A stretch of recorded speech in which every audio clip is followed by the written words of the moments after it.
A machine is mean, acting all over my screen, and an impish scream. It's March 1997, and this is Yesterzine. Approaching Saturn.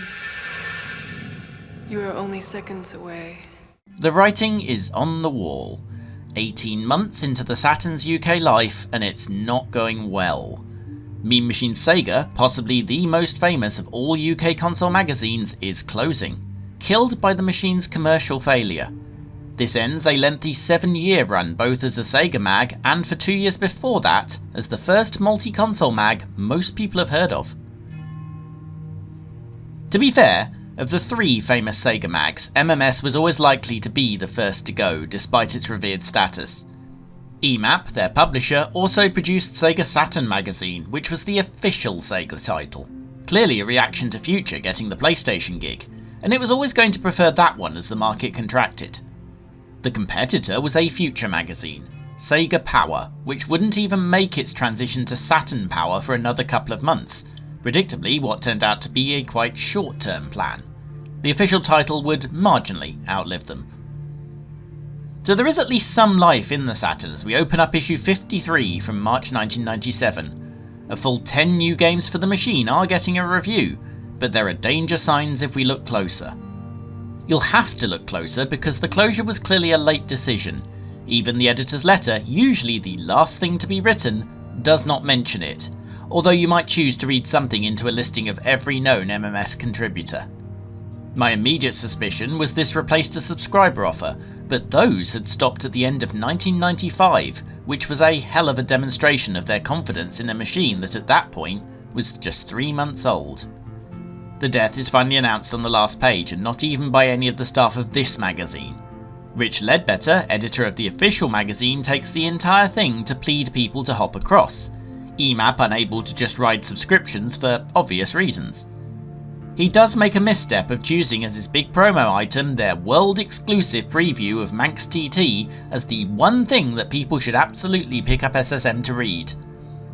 If they hadn't seen all the screenshots in the news section of this magazine, of course, also comically branded exclusive. MMS add fuel to the late decision fire by promising a full preview in a next month that would, of course, never come.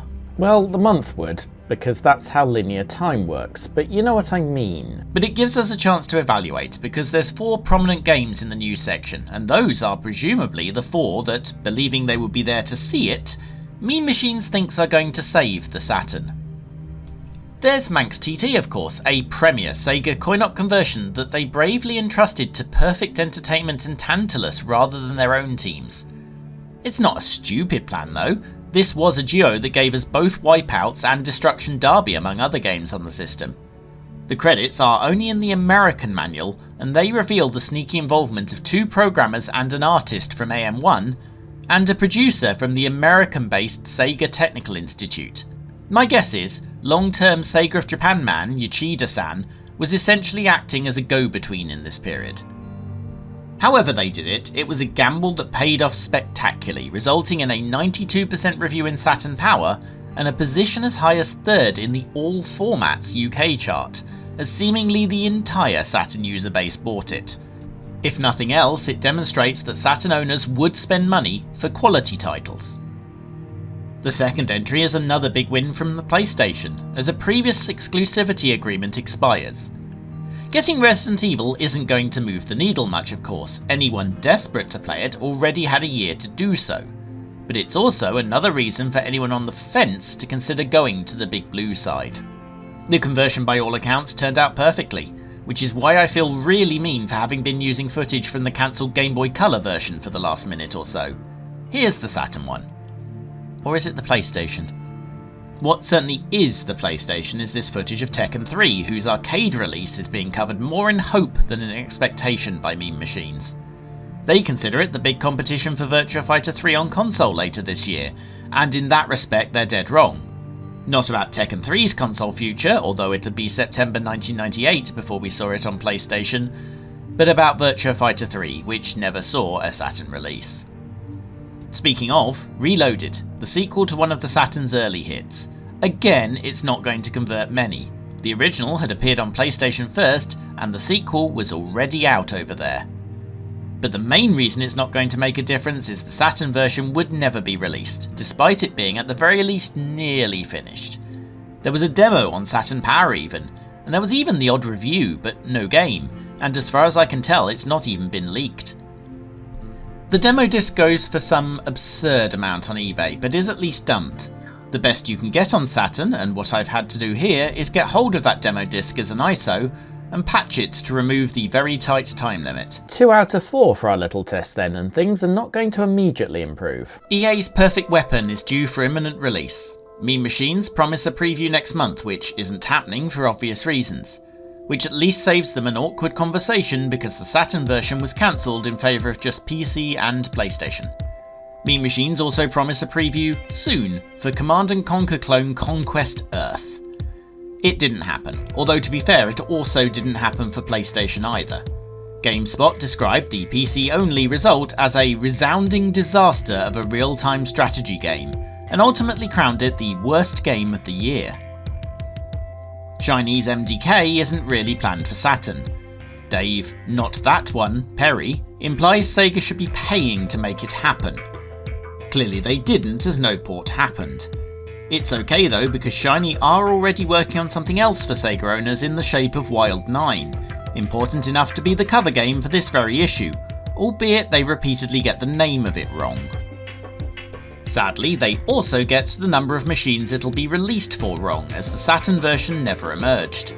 Dave Perry confirmed to the official magazine a few months later that there just weren't enough Saturns to make it worthwhile.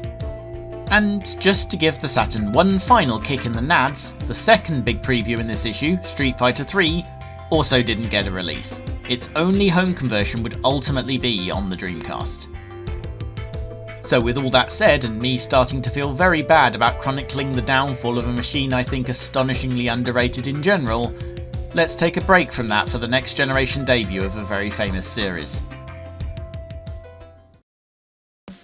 Games are too political, says your local internet chud. Of course what they mean by that isn't political. They mean they know of 2 genders, man and political. Of 2 skin colours, white and political. And 2 sexualities, straight and political. Oh, and 2 countries, America and political, but in that respect they're only mostly wrong, because Desert Strike was political thanks to old Bush. The American president, not your mum. The original strike was set around the invasion of Iraq and the First Gulf War of 1991, at the time not even 2 years in the memory. Russia has been committing their latest set of war crimes in Ukraine longer than that. EA played safer with the 2 16-bit follow-ups, Jungle and Urban Strike, all of which mildly warmed over the concept. But now we're in the exciting new 3D 32-bit generation, and EA have the chance to knock it out of the park and bring the series into the late 90s with Soviet Strike. Well, we say the late 90s. Of course, the Soviet Union hadn't officially existed for half a decade, and EA have shied away from the more immediate political situation of the time to cover a mildly fictional conflict set about the same time as Desert Strike. Unfortunately for us, and a content warning chance to hit next chapter if you need to, our game will start in Crimea. First though, we have the most confused, haphazard video intro in the history of video games. War just isn't what it used to be. It's like someone tried to recreate the War Never Changes intro from the Fallout games while absolutely blackout drunk, which would also account for the acting.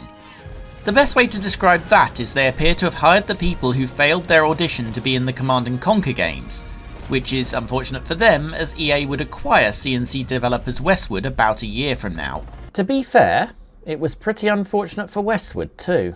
None of this is helped by the video, which while visually is about average for the time, also has some quite awful audio quality. Not in terms of a low bitrate or static, but just that it's so fuzzy and mixed so low that you can barely hear it. Our first mission is in Ukraine as promised, where we have a few objectives, starting with some nearby radar stations. As we get into the game, as I am doing for the very first time here, you could be forgiven for being disappointed.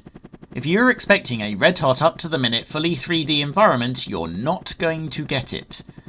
For all it looks at first, it's just Urban Strike with better texture mapping. In reality, of course, it is a fully 3D world, but as you might be picking up about as quick as I did, it's still fundamentally 2D gameplay. It doesn't feel there's anything that couldn't have been a Mega Drive Strike game in terms of how you go about your business. The objective is familiar too. Anyone who played an early Strike has blown up their fair share of radar dishes, but it's never been so hard to find them. The map shows me the locations, but I ended up checking it a lot because even once I got used to using the compass, there's no marking of objectives on it and no way of setting a waypoint. Plus, I get interrupted by an urgent mission where one of our agents has been kidnapped. Several other agents.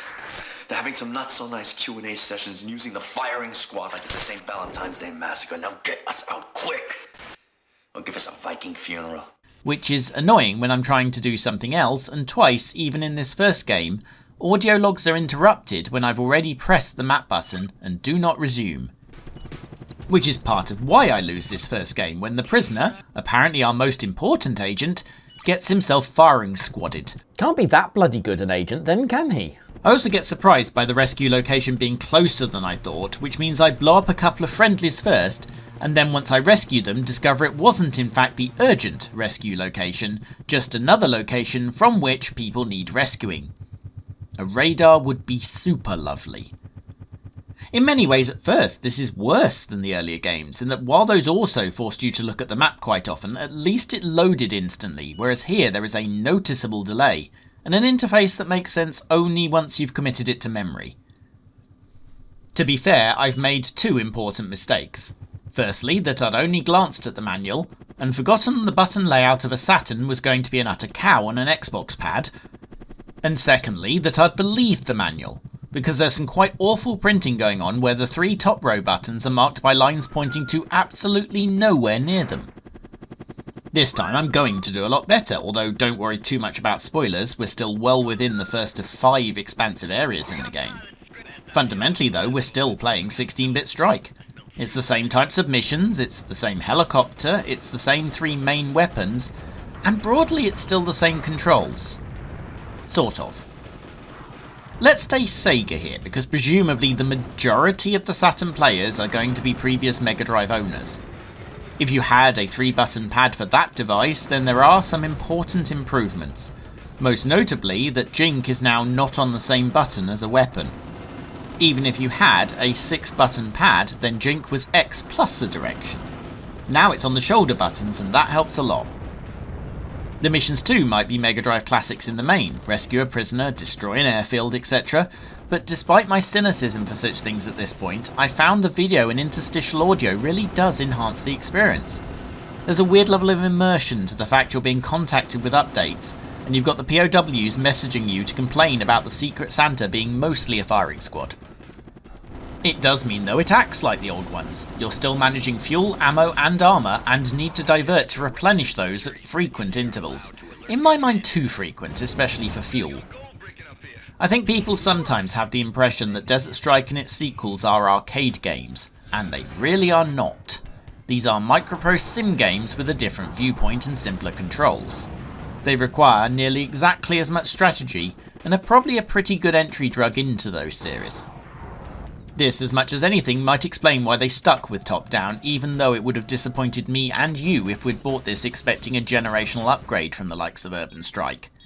EA had their own 3D helicopter games, after all. This might have caused people not to dig a little deeper into it and discover that developers Granite Bay, who were not new to the series, had taken the chance to make improvements. Not all possible improvements, though. It needs a radar or waypoint system. This is exacerbated by the fact that the resolution of the Saturn means this is zoomed in further than the Mega Drive game, so you've got even less visibility. A 3D game would solve this by giving you a view to the horizon. Obviously, my objectives are the same each time, so really this is a map you can learn, but that won't solve the problem that tiny POWs you need to rescue are frequently near invisible, requiring me to constantly consult the slow loading and unloading map. My kingdom for a big red arrow, am I right? We're in a weird position here because it's one of those times that the specific remit of this show for games is important. Namely, my review criteria is, if you overlooked this game until now, should you play it?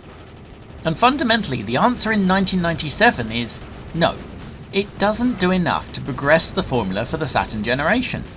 you would have to be the hugest fan of the previous Strike games to want to jump into what is, essentially, another one so soon. The review covers this to a degree. While they give it a full 90%, they admit the presentation is a little disappointing and notice the frame rate drops I do. They also note that some of the extra vehicles have disappeared since Urban. That said, the main comments are ones I'm tending to agree with. That it's off-putting at first, but then you begin to appreciate where the work has gone. And also that when the hype subsides, what you have here in terms of a damn good Strike game overall is worth more than some flashy, full-on 3D. Which brings us to the conclusion. If you ignored it then, you're now 30 years down the road and there's 2 Strike games you might not have played, as I hadn't. And in that case, with the previously well-stated caveats, I think this is well worth a go. It's more Strike, and you might have even forgotten that's what you'd quite like. I certainly did. This would have been your last chance on Saturn. The final game, Nuclear Strike, was announced and I imagine it was nearly finished. It even appeared in a release list in October's Ultra Games Players magazine for an October release. But in a story we're not finished hearing in this episode, the Saturn one was canned, and Nuclear Strike, the last Strike game overall, only made PlayStation, N64 and PC. Which is a shame because it feels like a series due a comeback. 2.5D games are more popular now. People love their shooters. We've got the controllers. I think you could release it now and people wouldn't be disappointed it doesn't use a Microprose style viewpoint, even if it was released by Microprose. Which is lucky, because it did and it was. In their one publisher quest to recreate the entire Golden Age, last November Microprose put out Cleared Hot, which is an unashamed Desert Strike clone for PC and Steam Deck, currently carrying overwhelmingly positive reviews on Steam. If you've been missing Strike and the problems I listed with Soviet are enough to put you off, consider taking a look. Moving on with the magazine and getting away from the actual game, we can address an elephant in the room. It's not the saviour the Saturn is hoping for, regardless of how good you end up thinking it. The PlayStation crowd already know how good Soviet Strike is, they've been playing it for 4 months. I'm not sure how many machines Strike was moving by this point in a vital Christmas season, but over Christmas 1996 you were only playing it on a PlayStation console. So what else do we have in this issue to maybe cheer the hearts of the Sega faithful? Crusader No Remorse, a game needing more time than we have now, is a very well regarded action game based on, of all things, Ultima 8's engine. MMS call it an isometric shooter, which might remind you at least a little of Project Overkill or EA's own Syndicate. Either way, it's been on PC for 18 months in a way that generally works better, and Mean Machines are not shy to point out both that and its dated look. Enemy Zero won't do the job either, it's a Japanese exclusive, and MMS call Sega out on a previous promise to first-party import games that third parties can't take a risk on. Whether it was their influence or not, I have no idea, but Enemy Zero would come to these shores, albeit not until Christmas. It's a shame it took until it was probably too late, because it's a Saturn exclusive, previously announced as a PlayStation one, and Mean Machines consider it a 90% game even with the language barrier. The official mag was stretched to an 88 in December. Bug 2 might be more promising. Bug was an early Saturn exclusive by Crusader porters Real-Time Associates, a 2.5D platformer that was reasonably well received as a near-launch title for the machine. The sequel remains Saturn only, although both it and Bug would later see unloved PC ports. But Diminishing Returns sees it being a 7 out of 10 game even here. Sega would need to do much better as a platformer to make the difference. This is not the time, but Sonic 3D is also this month, a Mega Drive game at heart. MMS liked it, but with that version almost 6 months old, you could potentially buy the game and a Mega Drive to play it for less than the Saturn version at retail. At this point, you feel Mean Machines may be artificially talking up Sega games, because they're handing 87 to Scorcher, a generic, not unpleasant slice of racing action. It's weird anyone bothered really. Scorcher is a few months old PC game from barely remembered publisher Scavenger that was greeted with a 2 out of 5 from CBG. It's the developer that's more interesting though. Zyrinix were mostly staffed by Amiga demo scene regulars, a fact I mention mostly to make sure Dave Velociraptor's assertion I mention the Amiga a lot continues. They got taken down by Scavenger's bankruptcy in 1998, but re-emerged as Retomoto. You won't know them, but you may well know what was originally one of their sub-teams. IO Interactive, the creator of the Hitman series. None of this should make you, or the 1997 Sega Saturn owner, care about Scorcher. Even the official magazine gave it 70%. We've looked reasonably recently about how the PlayStation found itself under a deluge of excellent driving games by this time, and they never got, or wanted, this one. Deserving of more time is Super Puzzle Fighter 2 Turbo, a game whose name is Capcom knowing damn well what they did to the Street Fighter series. There is no Super Puzzle Fighter 1. It's a well-regarded Puyo Puyo style game that's going to reappear on this show, I'm sure, but the major problem here is it's not Street Fighter 3, a game the Saturn could genuinely have done a better job with than the PlayStation. And speaking of the PlayStation, it would get this game at the same time anyway, or even a little ahead in the US market. Tilt I wasn't sure I'd even heard of, despite loving me some pinball. Apparently that's because it was originally called Hyper 3D Pinball, which you might think a very PC of a title, and you'd be right. Tilt is a rare foray into writing a game by NMS, who are almost always port specialists. An interesting looking title, but an interesting looking title day and date on PlayStation. It's not going to get a lot more helpful. Crazy Ivan was a PlayStation launch title. Psygnosis, a Sony-owned publisher, doling out a half-hearted conversion of a half-hearted game 18 months late is helping no one, and Mean Machines give it the reception it deserves. Still better than the abysmal PC version, mind. And that is the reviews. Well, except for one. Doom's getting on a bit now. It's a little over 3 years old in its original PC version, but that doesn't matter. A good version of it is a near essential for almost any machine. It's available natively for your Xbox Series and PlayStation 5. It's still in the PC Gamer Top 100 20 years later. When we discovered that fact last month, we also noted that even the legend Burger Becky couldn't do much with the 3DO version, given no source code and a near sarcastic deadline. It won't do much against the PlayStation, they've had their version for 18 months now, but Sega will be hoping that it at least ticks a box for people still making a decision. No Burger Becky miracles here, but at least the porting team have that PlayStation version to work off, and will be able to include both Doom and Doom 2's levels, and the extra ones Williams Entertainment created when they did that. Confusingly, the Saturn porting team was Rage, who if you know them for anything, its football game also ran Striker, or Power Drive in its Jaguar exclusive sequel. They had exactly no first-person shooter experience. Their Saturn experience consisted of a Striker game no one wanted, and improbably a light gun game based on the band Aerosmith. Normally, I don't want to miss a thing.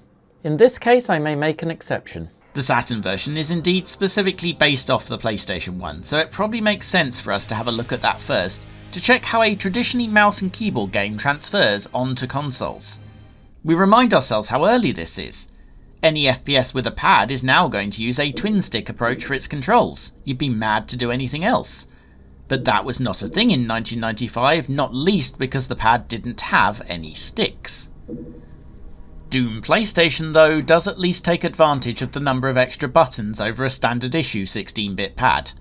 We've got strafe on the shoulder buttons and move on the D-pad, which is about as good as it's going to get.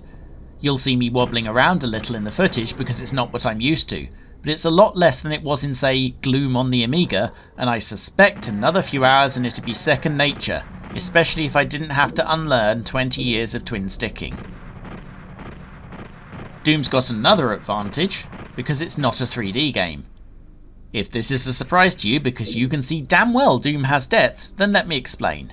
You're right, it does. It's got depth, and the horizontal dimension. What it's not got is vertical. While Doom fools you with its use of stairs and lifts, this is cunning artifice. No part of a Doom level can be directly above another bit.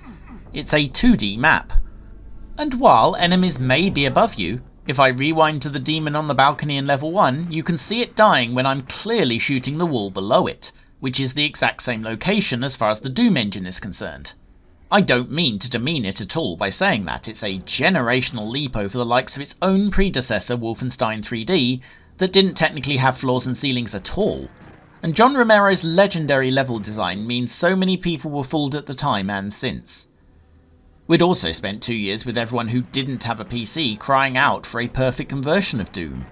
Some had come close, notably a Super FX assisted SNES with the only technically 16-bit version. But really the PC owners were still lording it over the lot of us in their lovely but quite warm ivory palaces. The PlayStation version blows that out of the water. It's full screen, something in no way universal. The frame rate is, as far as I've played, unimpeachable, and it's even graphically better. There's some incredibly good lighting going on here, especially around objects that glow colours such as the key doors. We've talked before about how the launch of the PlayStation was the last time that a console really and truly had the legs on the PC for pure gaming power, and this is the proof. It's the PC's biggest game, and near enough on launch, the PSX had a version that would make the PC owners jealous for the first time. And it's the only version that would have done so. All the others give away in control, graphics, frame rate, and maps to Doom Prime. This, though, is Dooms 1 and 2 in complete and superior form. The 3DO didn't have that, although that's because the converting team was called Rebecca and she was given no code and mere weeks to do it. The Jaguar didn't have that, although it was respectable. The Saturn, at least at launch, did not have that. Which means opportunity is there. It's late, possibly too late. But a version of Doom the equal or better of that PlayStation version could go a long way to giving the Saturn sales, especially with Nintendo looming on the horizon. So did it. Nothing wrong as such with the startup, it's nearly identical, and a credit for Jim Bagley is a cheery prospect. But then we get into the game and the difference is clear already. All that lovely lighting that was the hallmark of the PSX version has gone, and suddenly E1M1 has never looked so bleak. It's really not helped coming here straight from the PlayStation, but it's noticeably worse than the PC original, with significant downgrades in the colour palette being used. That's also true of the PlayStation version in service of that lighting engine. Without that, they should at least have fixed the colours. The frame rate too, even in this near empty first level, has suffered. It's noticeably jerkier on turning, and somehow they've managed to make Strafe a disturbingly slow and rough experience too, not helped by the Saturn controller's shoulder buttons being less pleasing than those on the original PlayStation console. This continues. The overall lighting continues to adopt the same as the other version, but without the dynamic element. This leads to areas that would have had an eerie glow in the PlayStation 1 being dark brown with near invisible enemies in this one. The colour design the PC used to mask its lack of such things is missing and hasn't been restored, so there are places where you can't see a bloody thing. That said, this isn't bad as such. This is a perfectly viable way to play Doom in isolation. I'd just finished playing the better version and still I got drawn into it and blasted through several levels perfectly happily.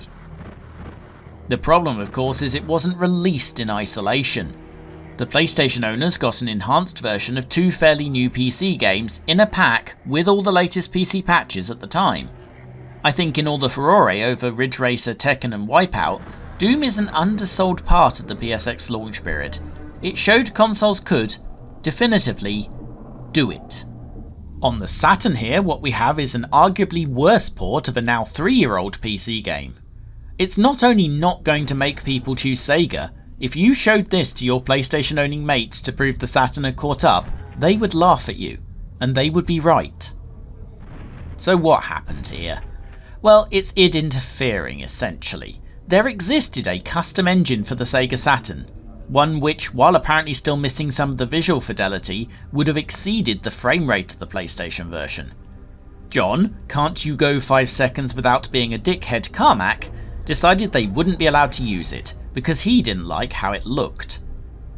The technical version is the Saturn's VDP1 video processor doesn't support correcting perspectives on texture, resulting in what they call a fine texture warping. You can see the effect on Saturn games like Tomb Raider, which is a technical clusterfuss behind the scenes, but crucially runs well and still looks this good. The finished game, therefore, uses a mildly upgraded version of the 32X renderer, a perfectly viable version produced over 2 years earlier. The Saturn port doesn't use the Saturn's hardware 3D at all, doing all the calculations on the CPU and then just passing it to the main graphics system to just draw the pixels. Bagley would describe all this as kneecapping performance. The Saturn version runs between 10 and 12 frames a second. It wouldn't have done anything for the visuals either, locking Bagley out of any chance of using hardware to attempt to replace some of the effects. In addition, weapon fire rates are tweaked upwards, affecting game balance. This doesn't account for other errors though. The box gets several things wrong. The US version promised 60 levels, one more than the game has. The screenshots are taken from the PC and it promises a 2-player mode the game doesn't have. The EU version supposedly fixes this, even though the box says 1 player.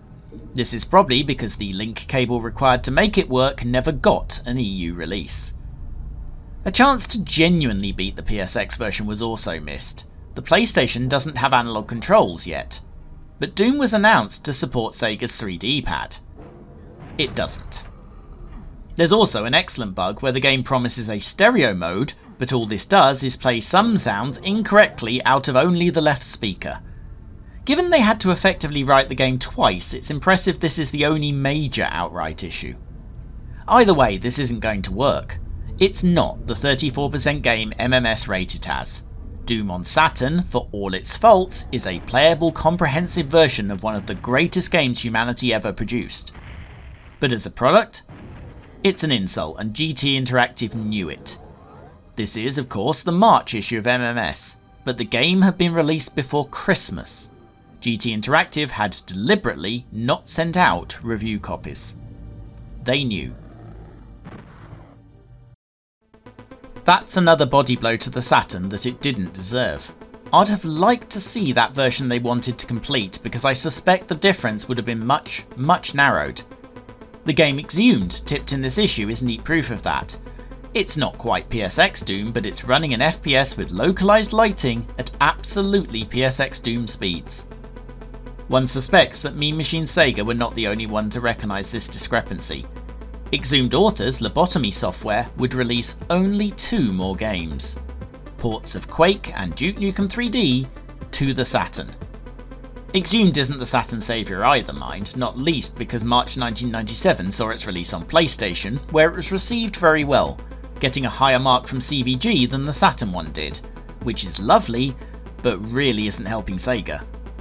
Exhumed makes number 7 on their top 50 Saturn games, and it's no surprise that the top 11 are, or were initially, Saturn exclusives. Although number 9 is Daytona CCE, and the good one doesn't make the top 50, so maybe let's not take this one as gospel. The final news of this issue is not helping matters. The PlayStation was competition enough, but as this magazine is published, Nintendo's entry, the 64, is just 2 weeks away. No chance to have their head in the sand because someone is pointing this out in the letters section, although I suspect Wayne Kerr of Bolundia may be a plant. They claim all 8 of the released N64 games scream quality. Gus says they're looking forward to them, but there are some disappointments. I'm guessing the 8 they mean are the 8 N64 games that had been released by the end of 1996 in the USA. Let's do a hot take countdown and see who wins. Super Mario 64.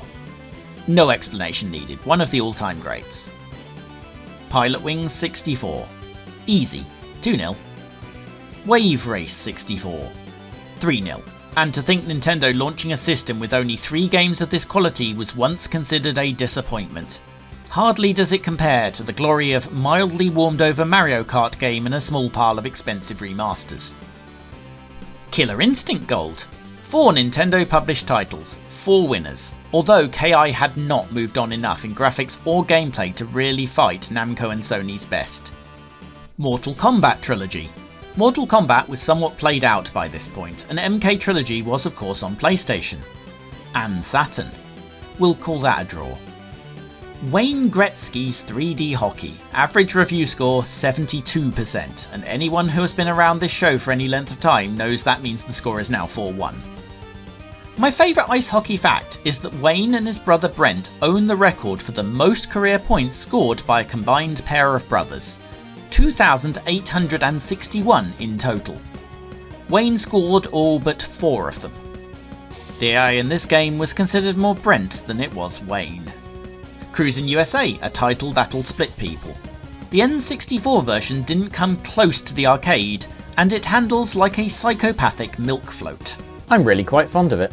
Nonetheless, I'm rather forced to accept that an average review score of 51% means people aren't entirely with me on this one. 4-2. And finally, the obligatory Star Wars title, Shadows of the Empire, a 6th Nintendo published launch window title. It's a different world. Empire carries a review average of 74%, and so following our own rules we have to give it the win.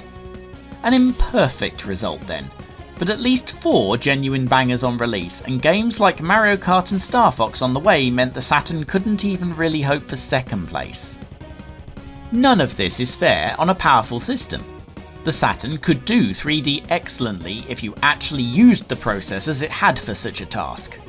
It could do 2D better than the PlayStation, especially with a later RAM upgrade cart. It had access to a library of incredible arcade games. But Sega made mistakes. The arguments between Japan and America that led to the Mega CD's promise not being fulfilled and the 32X being announced after the Saturn was. Half-passing the original port so Daytona and Virtua Fighter were released twice. Handing Virtua Racing to the people who brought you Rise of the Robots. Not converting some very obvious titles like Le Mans, Virtua Fighter 3, Sonic the Fighters or Scud Race at all. No new mainline Sonic game on the system. Annoying EA to the extent they would entirely boycott the Dreamcast. The CEO making debatably misunderstood statements suggesting the Saturn was dead before it ever really started. And not using the Mega Drive style cartridge slot they put in the machine to allow it to play Mega Drive games, blowing a crucial advantage they could have had over first generation Sony. The Saturn's technical merits were possibly the least important part of its demise, but demise it had, and gaming is ultimately much the worse for it.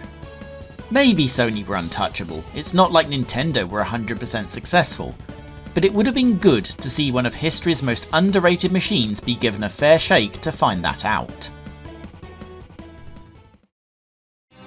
On the back page, in sheer coincidence the day I finished this script, I was watching Dan the Mega Driver of the Sega Guys engaged in a brave attempt to recommend 10 32X games to play that were at least interestingly different on the system.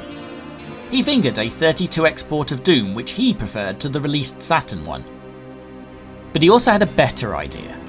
Doom 32X Resurrection, a community upgrade that transforms the game, making it full screen and with a better frame rate. It improves the graphics, it re-adds some of the monsters that are not in the original port. It's got 2-player via link cable if you find the other person in your country with a 32X. It's got extra levels, new music, stereo sound that actually works, and even widescreen support. With the stumbles we've just enumerated, this is probably the single best Doom on any Sega console. If you have the means to get it working, you should absolutely go get it from doomworld.com. And you should also return here at the end of February because we've got another cruelly undermined machine in prospect. Except this time, it's one that, for the first half of its commercial existence, really did have the upper hand. If that intrigues you, use the subscribe button to make sure you don't miss it, and the like button to make sure others don't. And as Dan himself would say at this point, we'll see you on the Sega side.